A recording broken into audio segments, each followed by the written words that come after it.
What are you doing at the moment? You're back home in quarantine, are you? Yeah, I'm in quarantine at Novotel in Perth. So I got back. I actually get out tomorrow. But yeah, so I've been in for like 2 weeks now. How you coping?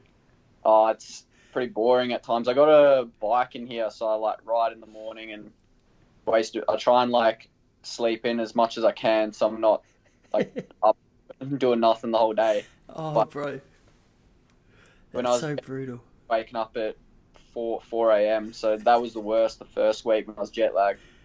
Oh, mate, just plenty of time on Instagram and YouTube, hey? Yeah, yeah, exactly. So how long you been home for? Is it a 2 week quarantine over there as well? Yeah, it's 2 week quarantine. For Perth, I think it's the same for like most states. Maybe Melbourne, you can do it at home. I'm not sure, but yeah, it's. I think it's a kind of stupid rule. Like we did a test on the second day we are in, and it came back negative. Like I knew it would. Because most airlines, if you're traveling international, you need to get a test before you can get on the plane. Um, and it needs to be negative. So the only chance you can catch COVID is during that like transit period in the airport. Um, and then yeah, obviously it came back negative on the second day, and it's like, oh cool. So now what do I do for another 12 days in here? Because I don't have it, so I'm not going to catch it in here.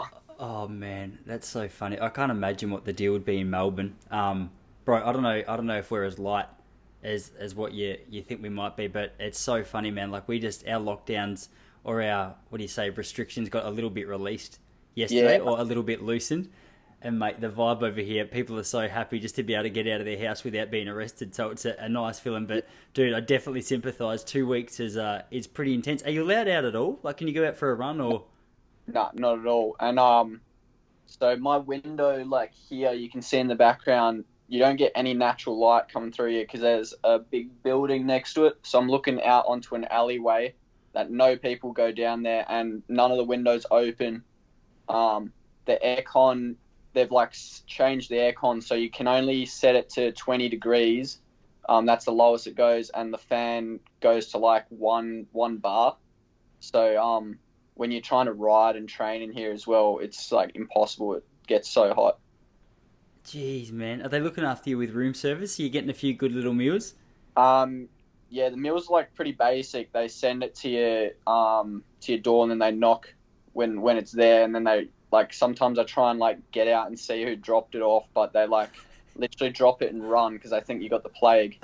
Yeah, I was for me, man. I was happy. I can't believe how fast it was. That was 6 months ago, 5 months ago. I chatted to you last time. yeah. It's gone quick. But dude, what was I going to say? I was about to say something to you. You're telling me about quarantine. Oh yeah, yeah. I was so happy because when I reached out to you again, I thought, oh, probably be a busy man getting back from Europe. He's pretty keen to get back into day to day life. And then when you said you were in quarantine, for me that was the best news ever because I thought, hey, what a time to record a podcast with the bloke. So technically, I could speak till like 12 a.m.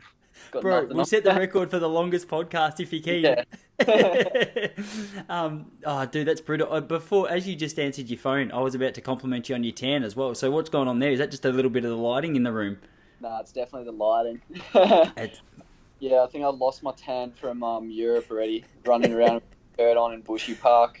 Uh, I need some of your help. I've been doing my best here. So as I said to you, I said, mate, like brush your hair, make yourself pretty because I'll chuck this on YouTube. But it's like as you can see, my background's nothing exciting. I'm in my apartment in Melbourne, and the lighting here, like the place that I'm standing at, I can't quite figure it out because our place in the morning, just to the left of, like just to my left here, we've got some nice morning sun that comes through, and it makes me look like I got a golden tan. But this time of the day, I start to look like I'm sick and haven't been out of a house in about 2 months. So you've got me covered, I reckon. So I'm going to have to put in some special effects to make myself look pretty next to you on the split screen. just make sure you get your selfies when that sun comes in, mate. I'm gonna have to do something because right now do you know Adele Tracy? Nah, I don't. Man, she's like Google her after. She came on. She's a UK 800 meter runner. She's run about 159 or something for 800, and dude, she's a stunner. She's an absolute glamour. Anyway, I reached out to her a while ago and I said, "Hey Adele, like a fan of your work, whatever. Would you be keen to come on?" She goes, "Yeah, let's do it." Anyway, so she turned on her camera and she had like this awesome setup. she's good looking at the best of times, or at the worst of times, I should say. So she had good lighting, a good setup, almost like a studio. And then, mate, at the time, Yeah. it was just my ugly head coming through the Apple camera, and I looked. It was so embarrassing. I was going to post that one on YouTube, but I thought, no, my ego can't handle it, because it was her on one side of the screen that looked like a super glamour who just knew exactly what she was doing, and then there was me who was just a pale big head with like pixelated eyes and nose, just trying. You could just hear me asking questions, so it wasn't the most attractive thing. But then I had the great man, Big Wolverine, Riley Wolf, on Yeah. on last week. And have you seen any of his stuff on YouTube? He's got a cool little podcast, Yeah, running things. I've watched a couple of things on there. Dude, it looks so sick. And I said to him the other day, I go, mate, don't go and look at my YouTube channel, because all my inspiration's coming straight from you. So I'm going to have to work on studio lights. And I've been looking at all his stuff and going, you know what? When it comes to putting a podcast together, I'm going to have to lift my game, especially when visuals come in. Audio, you get away with so much. Yeah, yeah. No, I was gonna say it's like that's the difference between guys and girls though. Like girls would spend an hour probably before the podcast, like putting a bit of makeup on, like making sure the lighting and like the background's good. I literally rolled out of bed just then, like watching videos. I was like, oh, what's the time? Oh, time for the podcast. Get up, like, fling this shirt on. And you're like, before the podcast, oh, where's my hat? Like, trying to fumble around. Yeah. Mate, you look $1 million. You look $1 million. It's actually, it's something funny. That's what me and Riley were talking about when we were on the show, because I said it looks unreal, like the podcast studio that you have set up on YouTube. How good does it look? Like the way he does it, I was super impressed. So I was asking him a couple of questions, because I was like, mate, if I'm going to do it, I want to try and do it well.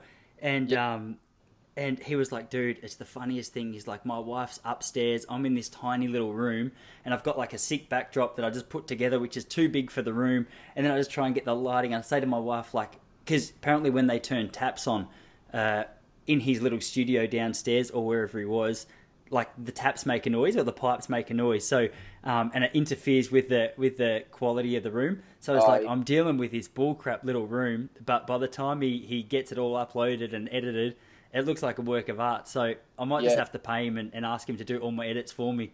Yeah, I have to. No, but you've only just started. Like you'll pick up little things as you go along and get better at it, and before you know it, he'll be asking you for tips. Mate, he better be. That'll be the ultimate compliment. I was laughing with him because I said, like speaking of starting, I started this a little while ago, and then say for example, if I sat down with you, had a conversation, then when I put it on my socials, I would usually just go to your Instagram page or just type Matt Ramsden into Google, find a sick photo of you, and I'll just save it to my computer and upload that. And I thought, perfect, that's what you do. And then I did a podcast with a yoga instructor, runner, a while ago, and I did exactly that, posted a photo, and I got an email from his from the studio that he works for saying, mate, can you please remove my photo or remove our photos? You haven't got licensing rights and stuff. And I was like, oh crap. Then I went and looked back through all the photos I've used for the last year, bro. Every photo was his. So I messaged him and I was like, dude, I just got to tell you, in case you hate me right now, or in case you think I've just been flogging all your work, I had no idea. And he was the best bloke about it. So once we started having to chat, I was like, dude, I'm so sorry. Like, are we starting this on a good foot? And he's like, yeah, I'm going to let you off the hook. So thank God for that. Yeah, mate, it's a bit of a change of pace to what you've been doing. Then, hey, how long were you over in Europe for? it was about a three month trip, maybe a little bit under 3 months. Yeah, so it wasn't as long as last year, but I think last year was a bit of an outlier, to be honest. Just with World Champs being so late and stuff. So usually I think it's around 4 months, like a full season overseas. But yeah, so it wasn't too bad, really. Mate, I was getting so excited every time I saw your name on a start list towards the end of it. Actually, to rewind the clock even further than that, as I said, we spoke in May, and I reckon as soon as you hung up, you were like, all right, that's it, I'm going to go and just drop some bombs. And I can't remember if you had already done that. What was that lake you set a record around? It was on film. Oh, that was Lake Mongo, yeah, in Perth. That's probably where like my good form started. Yeah. What month was that? What month? Do you remember? I think that would have been May. Like, yeah, I reckon it was May or maybe end of April, because it was like just when the COVID stuff was starting to settle and people were like, yeah, there's not much going on now. and I thought I'm fit. I need to do something, and all the boys in Melbourne did the tan, had the tan race lined up, and obviously I couldn't get over there, so Raf Bohr wanted us to do. He set up the challenge, the Lake Monga challenge, and I think the council's still getting like one of those big like signs put up to have all the times put down for the top 10. But yeah, I thought I can definitely get the record around the lake, like the Strava record. So I did that, and I think I ran. It's like exactly 3.5k, and I did it in 9 minutes 21. So it's about 240 a kilometer, like if you work it out. But it was good conditions that day. It was quite humid and nice and warm. But the only thing was there was a lot of people out walking. So you had to like weave and stuff. But apparently the guys on the tan had that same problem. So it's pretty even. Yeah, well, it was funny, man. I watched that video. I don't know who recorded it, but they did a good job just following you around on the bike. Um, I but I was, who was it? Chris DeBoer, you know him? You know Chris. Yes, I do. Yeah, how do I know Chris DeBoer? He's a runner himself, wasn't he, or isn't he? A good 800 runner. And everyone gets mixed up with him and his brother. Matt DeBoer plays AFL. I think he plays for Sydney.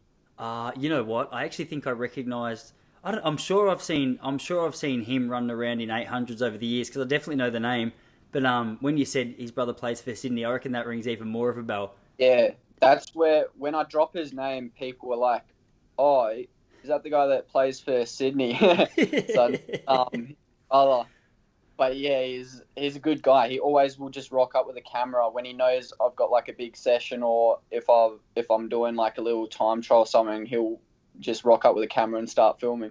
Mate, I was laughing when you were telling me that you were weaving in and out of people because I was watching that video, and my favourite part of watching blokes like you do a time trial like that, and it was the same. I went down and I watched that 3K time trial that all the boys did around the tan, and Yeah, my favourite part of it is just watching some professional athlete rock up to just like a place where most people go for a bit of a social outing, and they're in yeah, there like Stewie. It was awesome because he had his tights, like his bright blue Nike kit tight, yeah, just during his warm up, and they were pretty out there.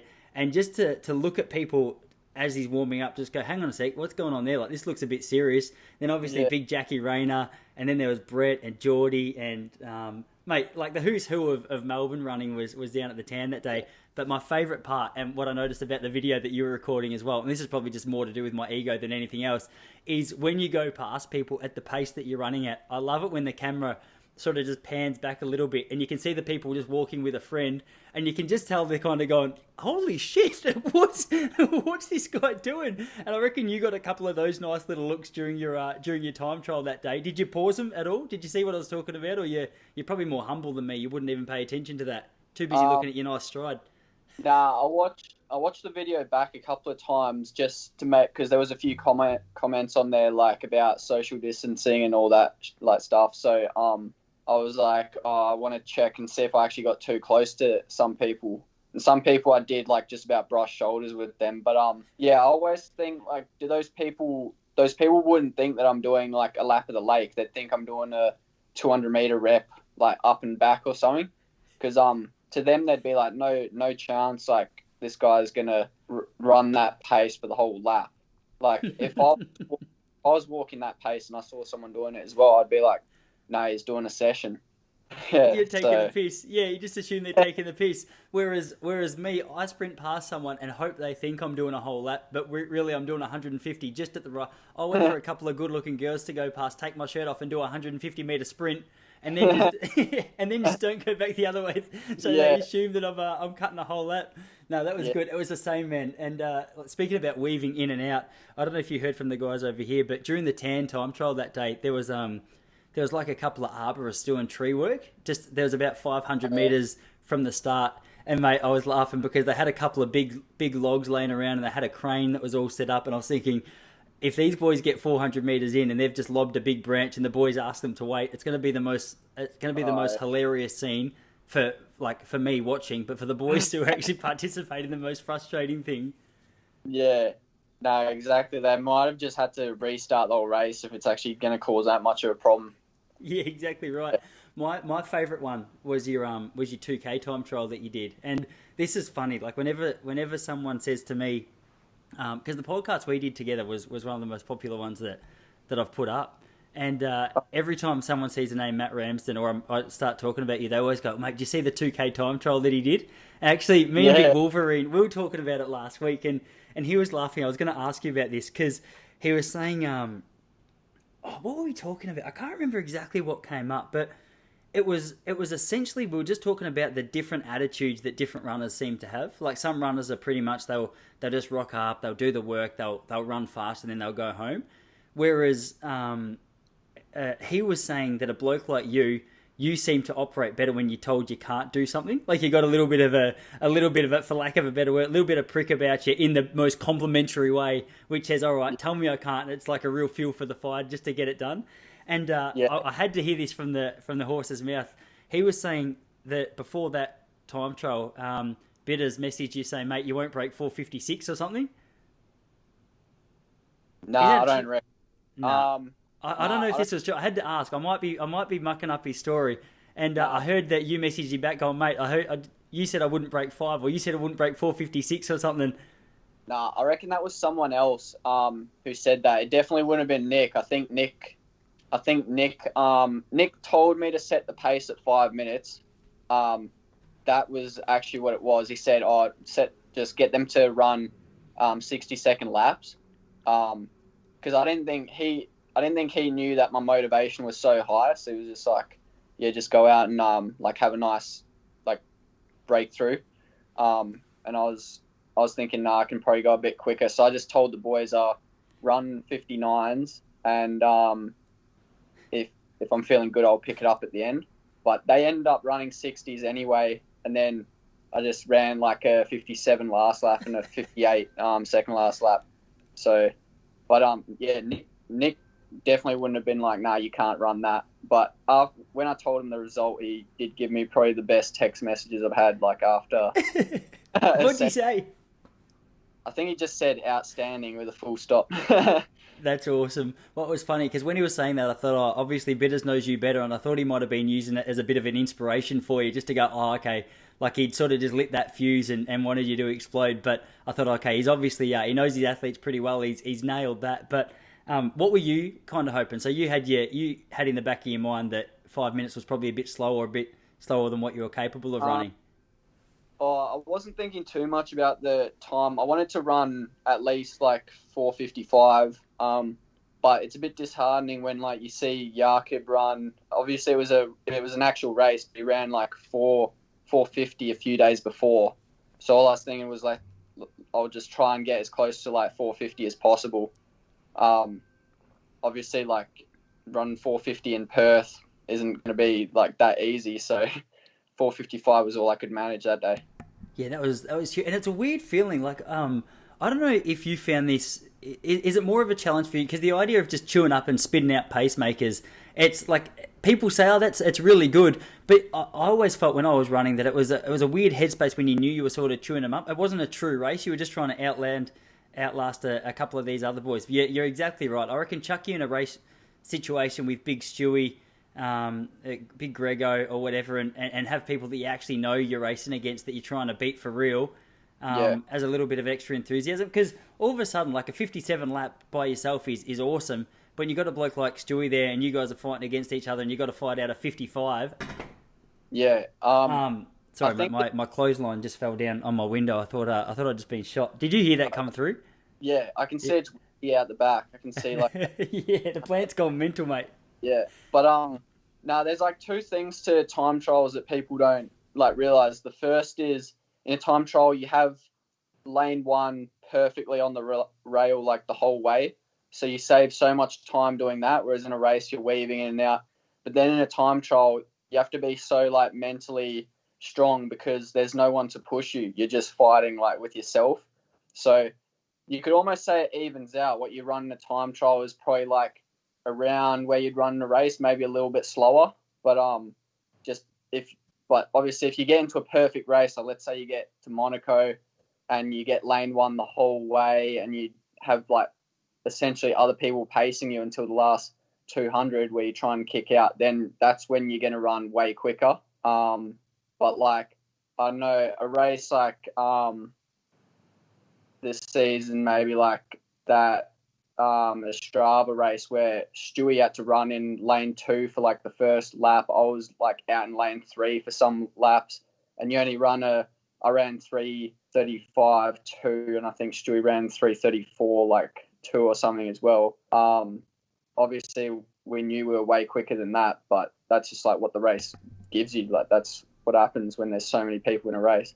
Yeah, it's so. What was that? That was like that was pretty much the first race of the season, was it, for you over in Europe? No, that was like probably in the middle of the season. I'd just come back from doing a race in Italy, so I was a little tired for that one. But yeah, we also got held on the line like real long, which we obviously everyone had to deal with that. But that's why no one really ran that quick. I think it was one in like 3:33 high.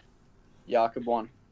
Yeah. Okay, mate. It was a intense season for you. So was that? I'm obviously going to talk to you about your mile because I woke up. It's so funny, man. Being going from a spectator of a sport going from a participant in a sport to just a spectator. It's so much fun sometimes because rather than getting jealous of seeing the times that you run, I can actually do fist pumps and they're genuine.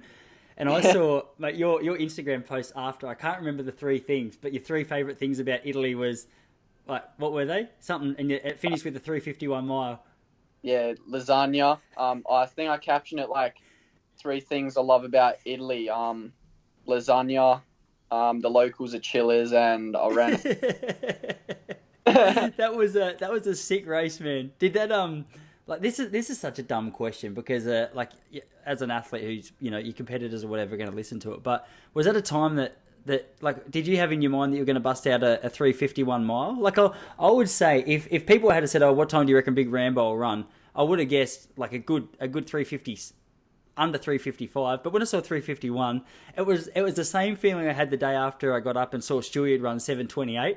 It was like, all right, I know these guys are ready to run real fast. And then sometimes you see a time on the board and you're like, oh, I didn't quite realise how fast they were ready to go. It's part of the reason I hate bloody armchair critics or people who just sit there, because it's so easy to talk about what you know and how much you know about what form everyone's in.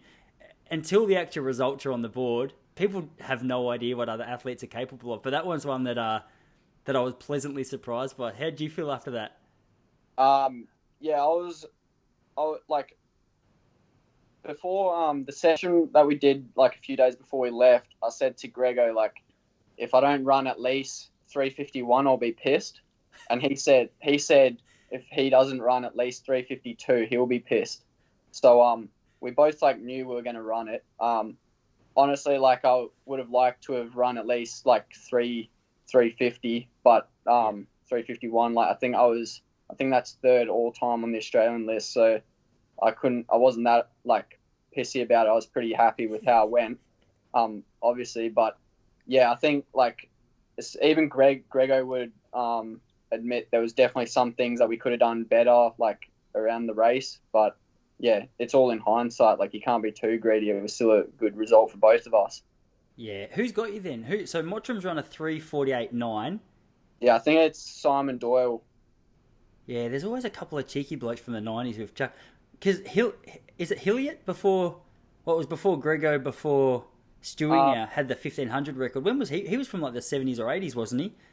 I'm not too good with like that history. I haven't looked much at the results or rankings, so I don't really know. I just like whatever gets tweeted on Twitter and I see it, I like pick up on it. But I looked at the actual like results.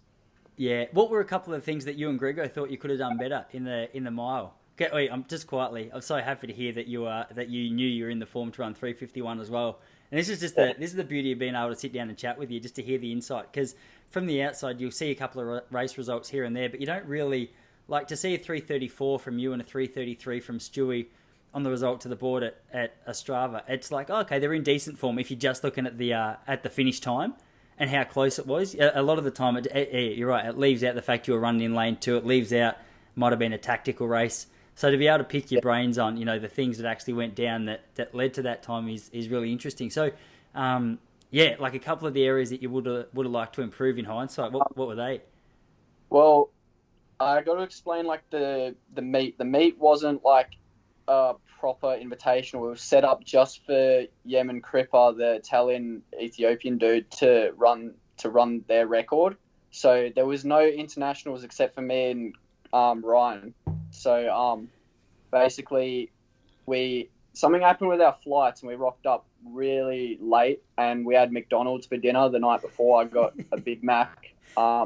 And it was weird. Like the meet organizer's dad just came with us and I was like getting ready to pay and he said no, like meet organizer. So he went and paid and it was just like a bit like that was really nice of him. But it's weird, like usually you arrive and go straight into the dining hall of a meet and there's like buffet or whatever and you'll go and eat. Whereas like Grego didn't want to get a Big Mac, so he had a muffin, like a couple of McMuffins with Nutella.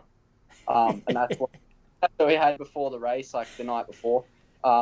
Then yeah, the hotel like was super weird about COVID, which was rare in Europe. Like usually they weren't too bad, but this hotel, like there was no food being served or anything.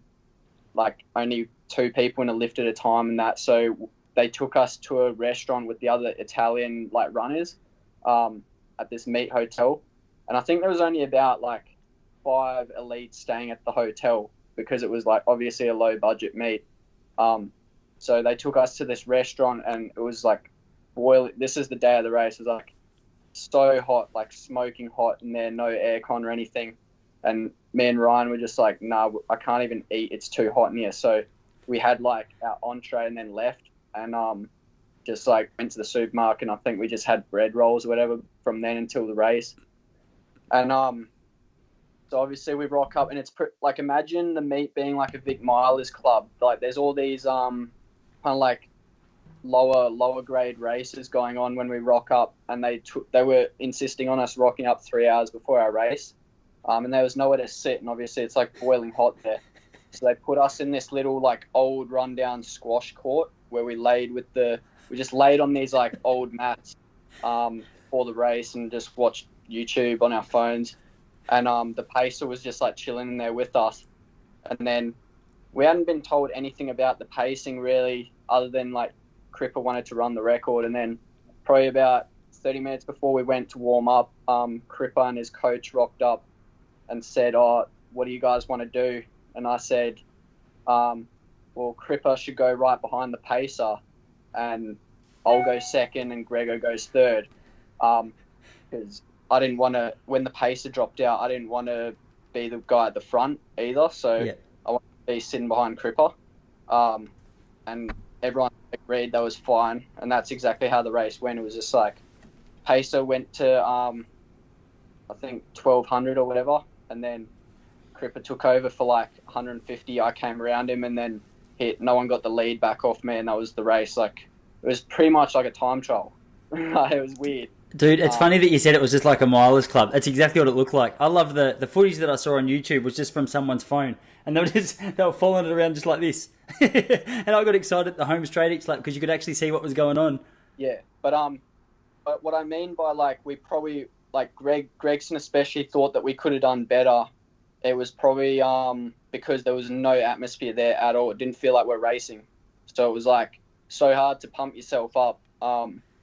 That's why we're surprised we actually managed to like bust out such a quick time. Even like another thing that just like little things that help with the atmosphere of the race is when you have all the floodlights going above the stadium. There was like only 2 going, so it was dark on the track when we were racing.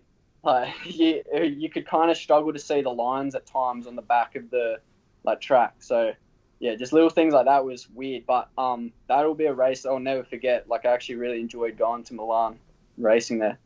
Yeah, man, that's great. Did the bloke? I saw that little Ethiopian Italian dude a couple of times during the season. I noticed him first in that race, and I was like, "Who the hell is this bloke busting out a big race with Grego and yourself?"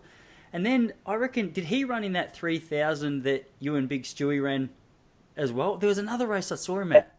He was in the Rome one. I think he got the Italian record there. He missed the Italian mile record in the race that we were in. And he pulled out of Monaco. in the 5K. He didn't finish that one.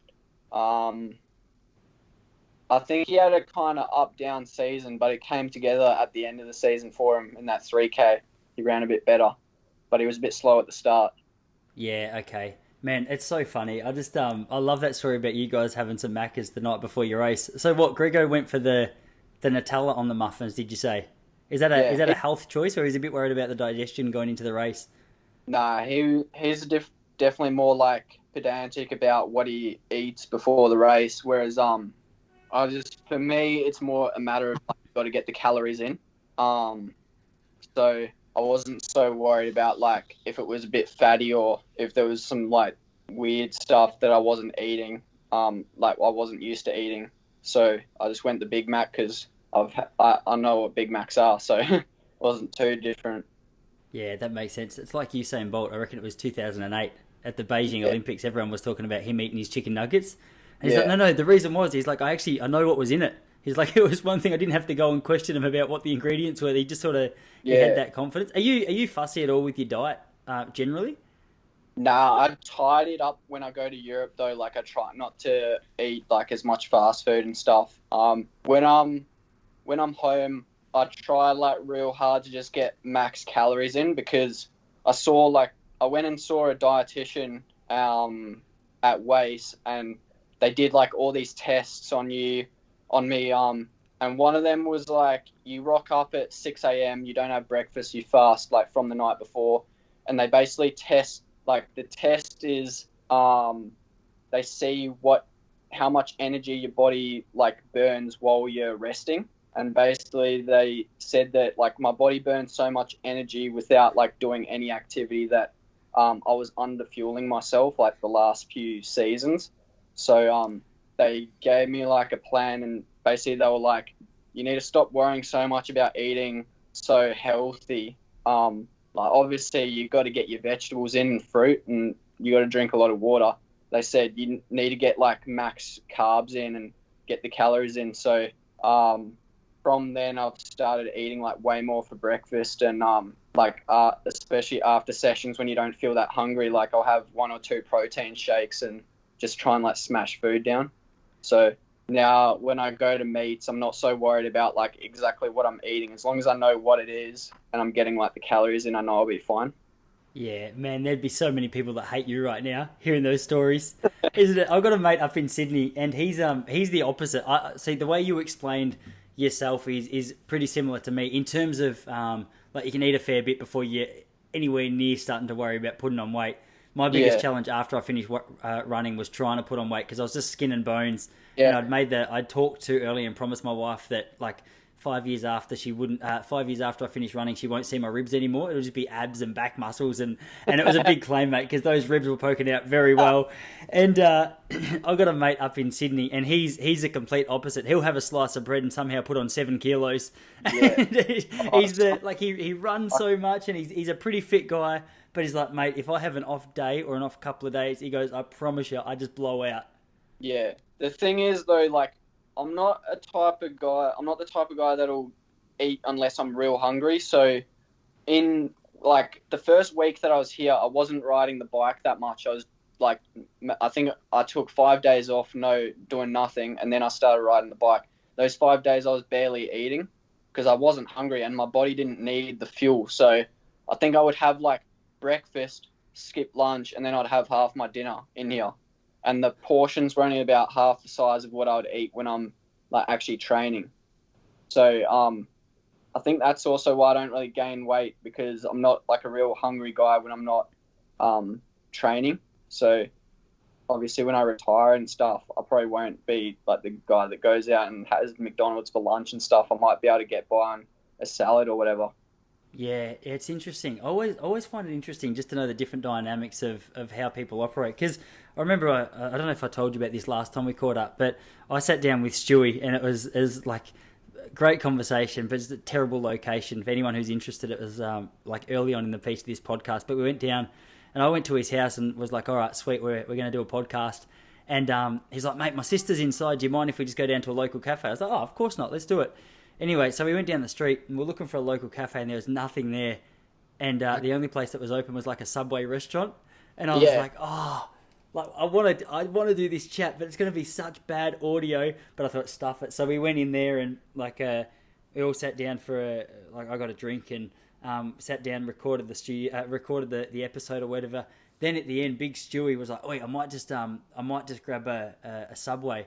And I was like, "Oh, that's interesting. Like, I didn't know you'd be into that." And then he went up and got like a foot long meatball sub, Yeah, and I was like, "Oh, mate, interesting." And actually, I don't know if he said to me, "Maybe don't let this one out to too many people," but it's too late. There we go. I've just done it.